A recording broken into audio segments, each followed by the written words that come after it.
Good morning. I just had a phone call from my dietitian team at the hospital. They wanted to check in to see how I was doing on my diet, if I lost any weight, if I had any questions, blah blah blah blah. Really nice. I did say that I was struggling to have the amount of soups and yogurts that I'm supposed to have. And they reassured me a little bit, because if you remember in one of my previous videos I spoke about the Slim Zone soup, and obviously it's a bigger can. If you compare it in size, you can see the difference. It's a bigger can. It's 400 grams, whereas these ones are 290 grams. And so this is actually 2 portions. It says in the nutritional advice that it's 2 servings. I don't know if you can see it because of the zoom and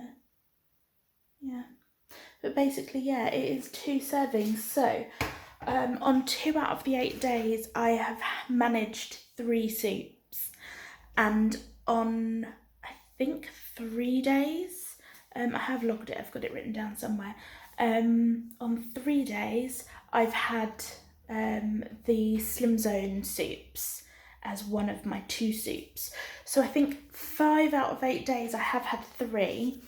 So she seemed a little bit less panicked when I told her that. She also asked, what else I could be doing to try and get more soup in, or more yogurts in. And basically to just completely cut out the jelly, no matter how gross the yogurts are and how enticing the jelly might be. Yes, the jelly's sugar-free and it's not a problem for anybody on this diet, but it's like an extra thing to fill you up if you're still hungry, or just something to cut through the taste and the textures and things like that of the soup and the yogurt and the milk. But if you're not getting enough of the nutritional food, so the yogurt has got nutritional value, the soups definitely have nutritional value, and the milk does have some nutritional value as well, especially in terms of the proteins and the electrolytes. The sugar-free jellies actually don't have any of those electrolytes or proteins that are really important for us.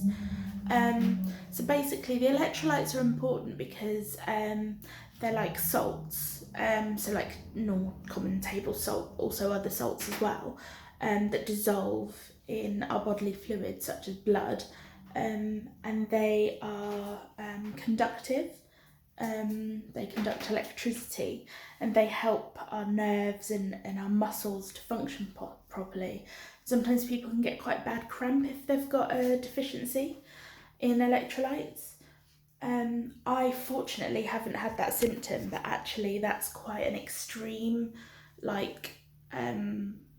if you're very deficient, you can be a little bit deficient and not be having that symptom yet.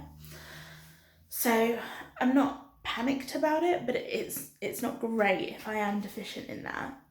But the main thing that I'm concerned about is the protein, because if I don't get enough protein, obviously post-surgery I'm definitely not going to be getting enough protein, and we try hard and we prioritise the protein in the foods that we eat, especially from the second stage. But yeah, starting out with a protein deficiency pre-surgery isn't ideal when you're going to go into this huge shock to the system where you're not going to be eating properly at all.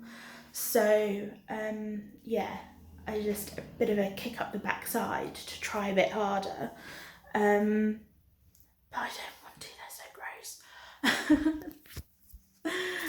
Some of them are nice, but I just don't have enough of the nice ones, and I'm trying to ration them out and save them, because I don't want to be 3 days before surgery and just picking at 1 or 2 soups because I've eaten all the good ones already. Do you know what I mean? So I'm trying to balance them out so that So I thought maybe I could have 2 soups at the same time, because basically if that's what I'm doing with the Slim Zone carrot, coriander and red lentil, then perhaps I could just have 2 of the other soups at the same time, maybe. I don't know. I just have to try and get more in, I guess. It's not easy. Like, some people go completely the other way, and they eat all of their 4 plus all of their 4 yogurts, plus they might have a bit of jelly, plus all of their milk, and they're still wanting more food because they're not being satisfied in the way that they used to be satisfied. And then other people are like, oh, I don't want to eat any of this stuff, and they just end up not eating enough at all. So it's difficult, and it's stressful worrying about these things. But all I can do is try, and that's what I'm gonna do. Wish me luck. Fingers crossed for 3 soups today, and I only had 1 yogurt yesterday, so I'm gonna try for 3 yogurts today. Fingers crossed. Catch you later.